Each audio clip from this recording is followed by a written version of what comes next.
Run free and dive into the sky.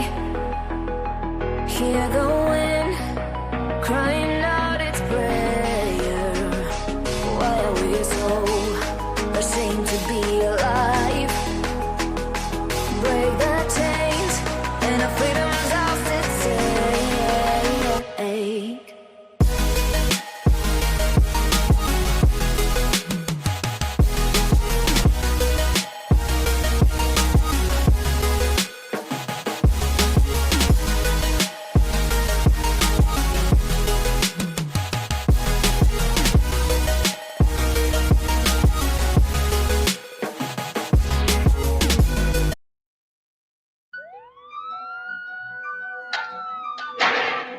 Criminal cases often rely on eyewitness testimony. Sometimes it's the most damning evidence. But how reliable is it? See for yourself.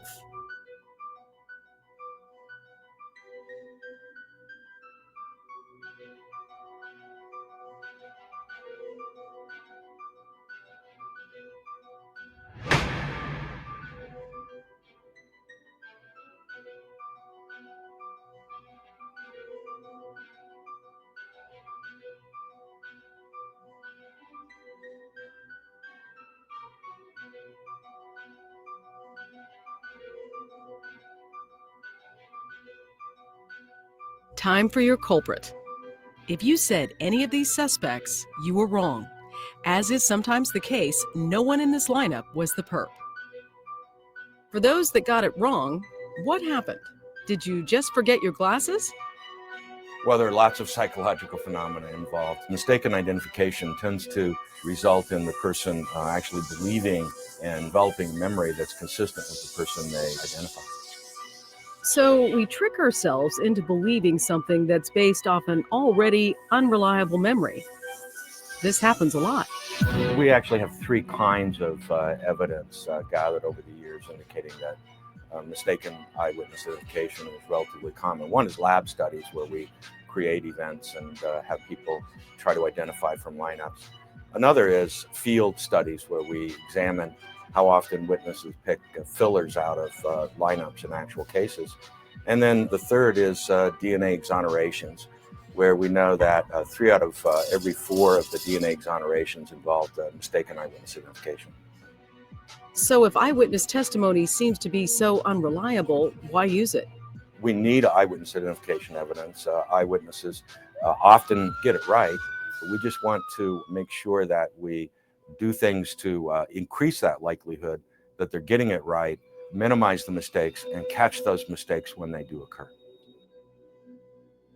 It sounds like eyewitness testimony isn't leaving the justice system. So what's being done to fix this crucial form of evidence? We've developed ways to improve how lineups are done so we reduce the chances of mistake in the first place. And then also we've been looking at what we call markers of mistaken identification. At the time of identification, there are a number of behavioral cues that witnesses give off or indicators. For example, they're slower to make the identification. They tend to compare one person to another, and they do so with a lower level of confidence at the time of identification. Capturing those is very important. So the system can be improved upon based on this behavioral research. What actions are police departments taking then? They have actually begun to use this research to good effect. There have been reforms made in a number of states that are based on this new science. The science can be integrated at the level of working with police so that they collect and preserve eyewitness evidence in ways that are more pristine. And it can work to inform the courts about how they can make decisions about whether an eyewitness is reliable or not in a given case. DNA evidence has led to the release of more than 40 people in Texas in the last decade. According to the Texas Innocence Project, 84% of those people were wrongfully convicted, largely because of incorrect eyewitness identifications. But a new law is aimed at keeping innocent people out of prison. It was like hell. In 1980, Cornelius Dupree was sent to prison for 75 years for a rape he didn't commit. You just had to come to a point to where You know, this is your life until, till freedom set you free. Eyewitness testimony from the victim was the only evidence against him. It was like I was living a dream. It was like, this is not real. Dupree served 30 years of his sentence before the Texas Innocence Project used DNA evidence to prove he did not commit the crime. There's really nothing more basic in our system than making sure that the person that you're putting in prison is the right person. Representative Pete Gallego is a former West Texas prosecutor who is sponsoring a bill that would require law enforcement agencies to change the way they do photo lineups. The idea perhaps that, the person who's the lead investigator should not be the person organizing the lineup. The new law would not allow the person giving the lineup to know who the suspect is. Right now, most law enforcement agencies in Texas, 88% of them, have no policy when it comes to photo lineups. The Innocence Project, who is supporting Gallego's bill, says that is leading to wrongful convictions. Our memories are not like cameras. Eyewitness testimony is trace evidence, so like all trace evidence, it can be contaminated if it's not gathered properly. You have to have some objectivity to the system, and that's what we're attempting to build in. Dupree walked out of prison when his conviction was overturned in July 2010. The Innocence Project estimates there are between 2,000 and 3,000 people in Texas prisons just like him. The Criminal Jurisprudence Committee will hear testimony from several exonerees, including Mr. Dupree, tomorrow morning. There is another bill sponsored by Representative Gallego aimed at eliminating wrongful convictions. That would require all law enforcement agencies record interrogations that involve suspects in violent crimes.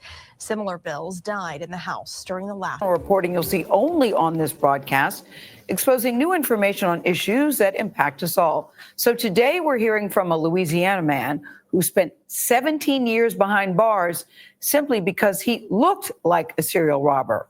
Aaron Moriarty shows us how this case clearly illustrates why eyewitness testimony, once considered the gold standard of evidence, results in so many wrongful convictions. Good morning, Aaron. Sounds like 17 years are wrong. Oh, this is such a scary story.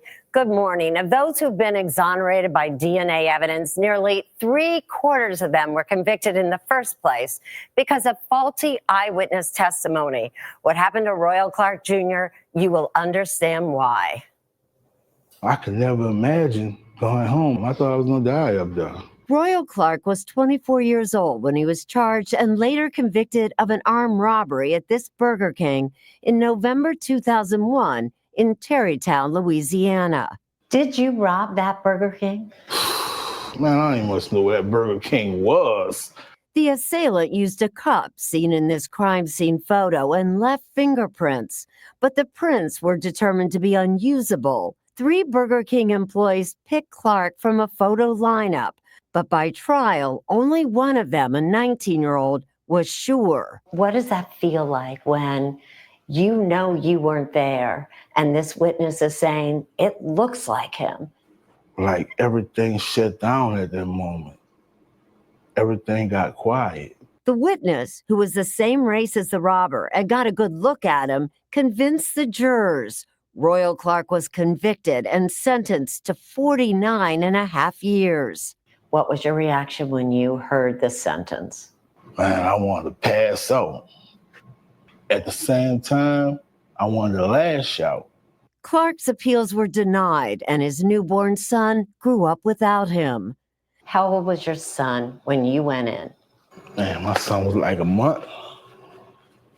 A month old when you were incarcerated. Taking care of him from the diapers to the clothes to the books, educating him, reading to him, explaining to him life. You missed all of that. I missed all of that. And then in 2018, Innocence Project New Orleans took his case. Attorney Kia Hayes hoped for DNA testing of that cup, but investigators never collected it. There were only those unusable fingerprints. We thought, well, wait a minute, maybe we can reanalyze the prints and see if that can find the actual perpetrator. My reaction is, do it. I wanted to know. District Attorney Paul Connick's office convicted Royal Clark, but he agreed to have the Sheriff's Department Crime Lab reanalyze the prints. There was a hit. And it wasn't Royal Clark. Somebody else entirely that has a history of committing armed robberies in the same area. The fingerprints belong to 54-year-old Jesse Perry, currently in prison for several other armed robberies. Paul, when you think about this, what if there hadn't been a hit? In fact, Royal Clark would still be innocent, but he'd still be in prison. That is the tragedy. That is the nightmare. So how did the eyewitness who identified Royal Clark get it so wrong?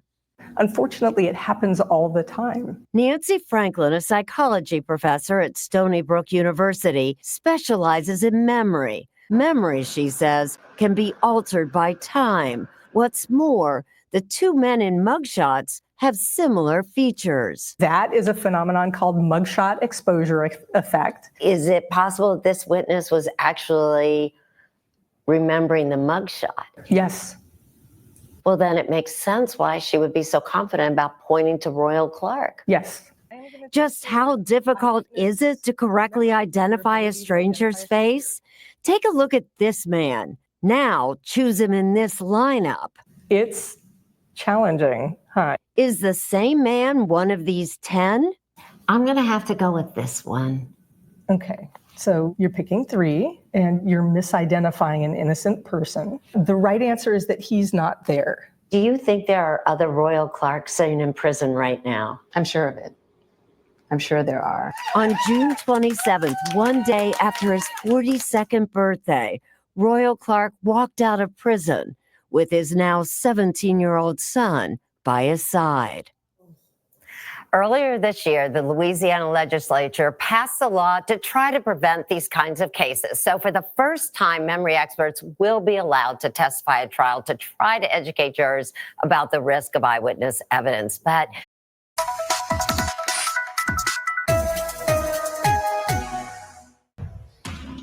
when crimes happen, our first instinct is generally survival. The second, to dial 911.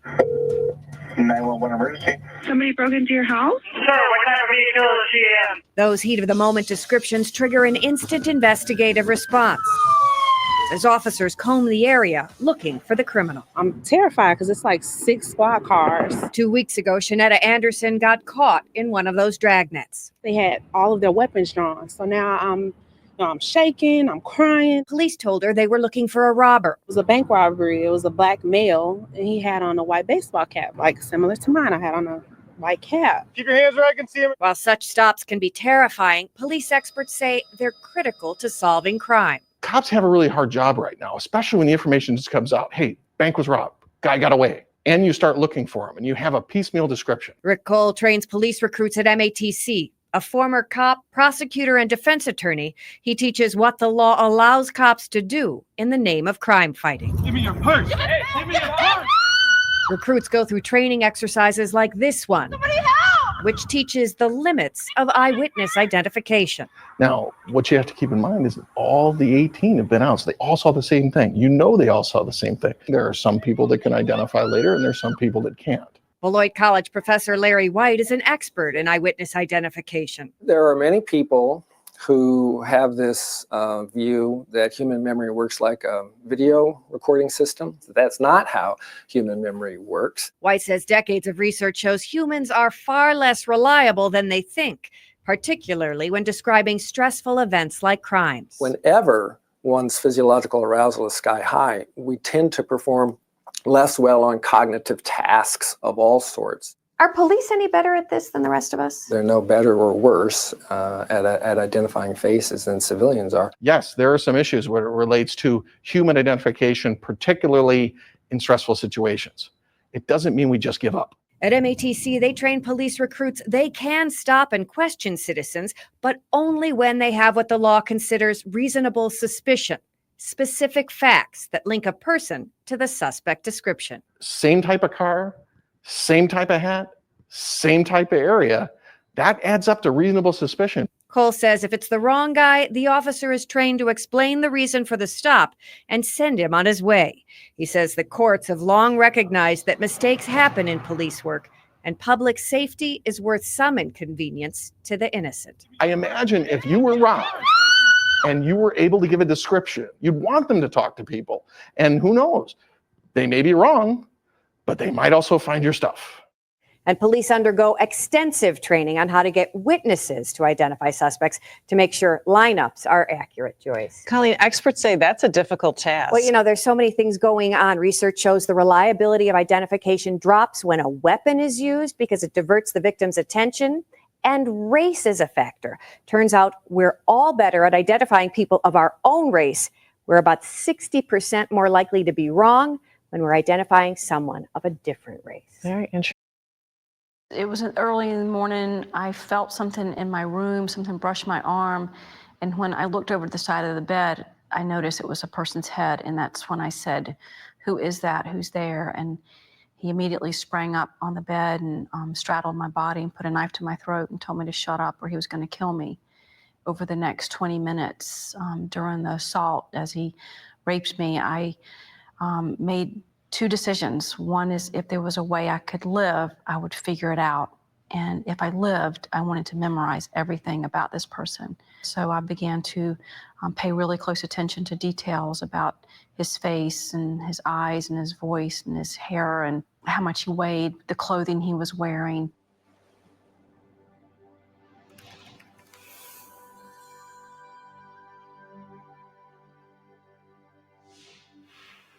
I was convinced that Jennifer would be able to recognize her assailant. She was able to provide a detailed description, not only in terms of his physical appearance, but also what he wore at the time of the assault. It was clear to me that she had an ample opportunity to see him. Coupled with her determination and presence of mind, I was convinced without a doubt that she could identify her assailant. More than 250 convicted prisoners have been exonerated on the basis of DNA testing in the U.S. alone. Eyewitness misidentification played a role in more than 75% of those cases, making it the leading contributing factor to wrongful conviction. But unfortunately, witnesses are often wrong. How can this happen? And is it possible for us to prevent these eyewitness identification errors from happening? We received an anonymous tip that Ronald Cotton not only fit the composite in terms of appearance, but the general description of the assailant. We had his photo on file, and we felt like he could be a good suspect in this particular case and thought that we should do a photographic lineup. Within 2 days, I was asked to come down and look at a photo array. The officer said, "We're going to show you 6 photographs. Don't feel compelled to choose any one. The suspect may or may not be in there. When you're in a police department and there's a photo lineup, there's this sense that one of these has got to be their suspect, and it's my job to find him." I began to narrow it down. I could very quickly discount 4 of them, narrowing it down to 2 photographs. According to the records, Jennifer examined the 2 photographs for 4 to 5 minutes.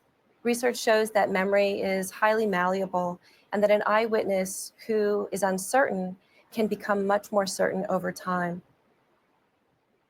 I noticed that she did focus on photograph number 4 for a bit, then moved over to Ronald Cotton's photograph, which I think was number 6, before picking it up and saying that this was the man who raped me.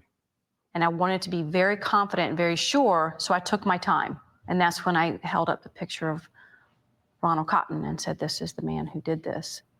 They said, "Are you sure?" And I said, "I'm positive." And they looked at me and said, "We thought that was the guy."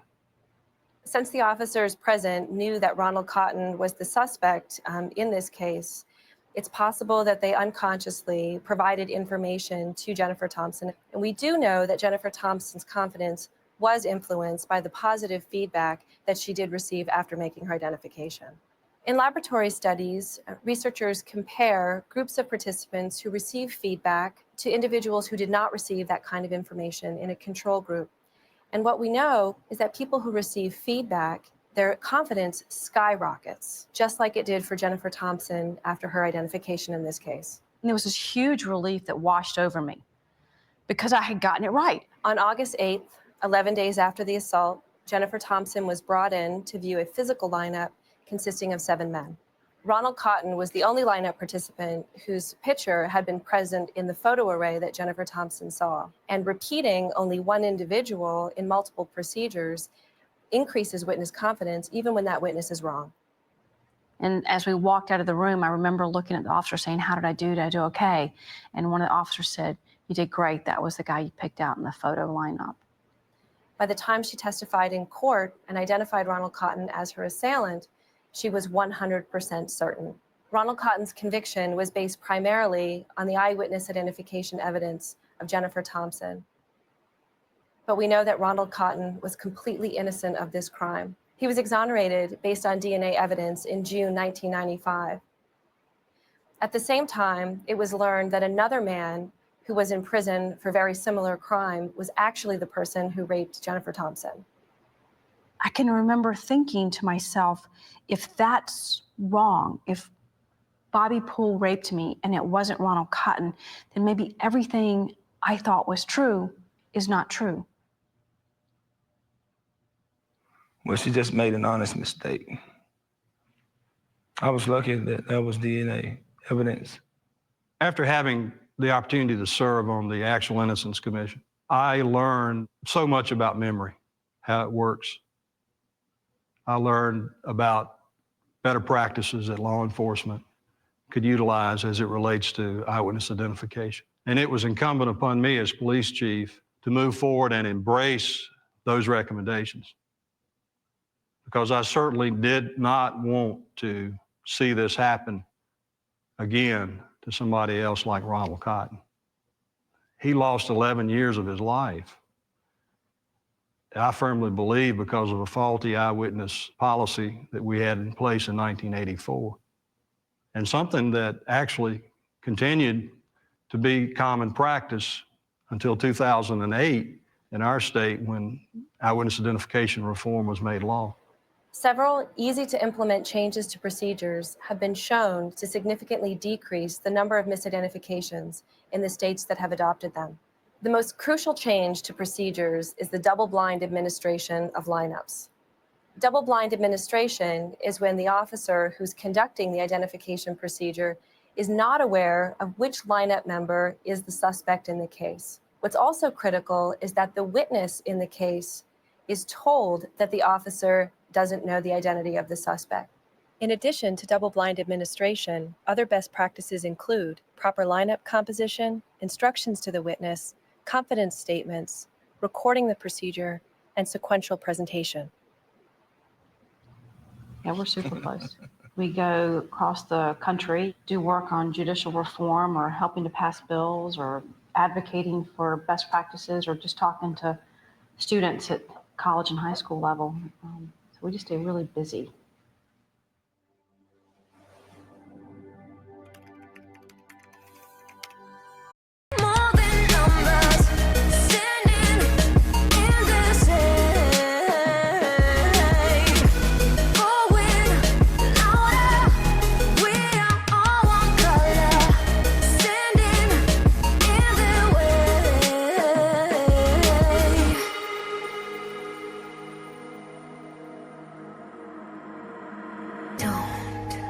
Look behind your back. Chase a light when the world is getting darker. I have a dream where love's the only side. So take my hand, join the army of the shadows.